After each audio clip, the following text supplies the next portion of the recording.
Welcome to Lynchburg Sees Us, another episode today. And today we have Mr. Nick George, and we are so excited to talk to him about what he has been doing here in Lynchburg. All right, Nick, what can you tell us about yourself? What makes the man Nick George? A whole lot of Reese's to start off with. No, I am born and bred from Newark, New Jersey, of Trinidadian descent. My wife and I have been here since, wow, I'll just say a long time. We have 3 kids, Naomi, Noah, and Nora. And we have been a part of Lynchburg for over 10 years now. Well, I'm excited that you're a part of Lynchburg for the specific reason of the listening. So for those who don't know what the listening is, tell us a little bit about what is it, how did it become produced in this beautiful brain of yours, and what's the passion behind it? The listening honestly started as an open mic. We saw that Lynchburg had a space where we could fit in, where we could attract people who looked at arts the same way as we did. We thought that things like dance and spoken word and songwriting and theater, those things can be used to say something a little bit more than entertainment, say a little more to things that weren't really being talked about, honestly. So from that little itty bitty open mic, we were able to turn it into a nonprofit, a local nonprofit organization with a mission to simply let people know about the arts as a transformative resource that can be used to make impact, whether it's social justice or education or mental health. And we've been busy. We've been busy since 2013, actually. We've been rocking and rolling. Awesome. So great. Yeah. So Nick, tell us how the listening has been during COVID. Oh, COVID, you jerk. No, I mean, it's been a challenge, and I feel like we're not unique in that way. I feel like every institution, organization, business effort, initiative has been on the struggle bus, trying to figure out how to still do what they were put here to do, but not fall under the weight of understanding this new format. And it's been hard. One of our favorite programs, our Freedom School program, we had to put that on hiatus over the summer. We weren't able to continue our Young Lit and Free program. Our peer support group, Battle Symphonies, had to get put on hold. So all of these changes came at us, but we said that instead of trying to do the most so people don't forget us, we were going to double down on our mission, what it is that has our heart beating for this thing, what our values are. And we've been able to do a lot.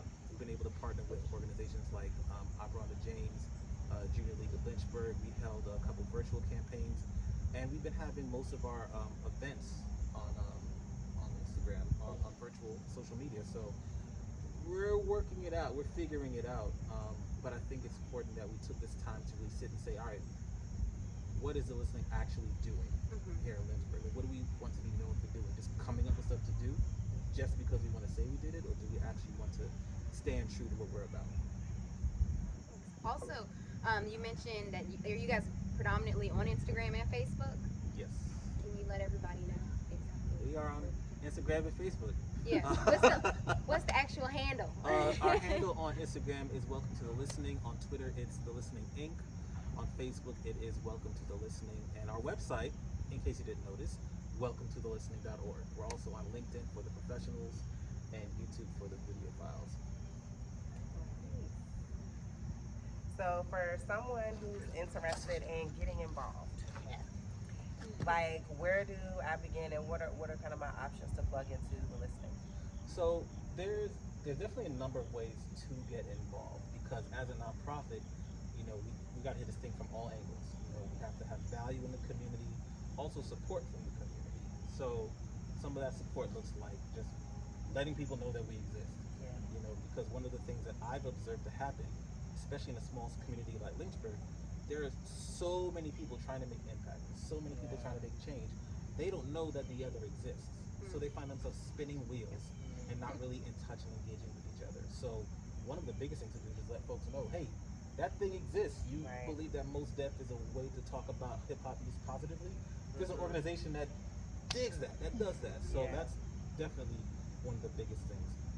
Next to that, money. I mean, simple and plain, like just being completely honest with it, because We are no longer in this stage where we can just talk about it. We want to make systemic change in our community, and it takes resources that sometimes can't be done by just manpower, but to push the mission forward. We want to make sure that we have a foundation, a sustainable foundation, to be able to take this thing to the next level.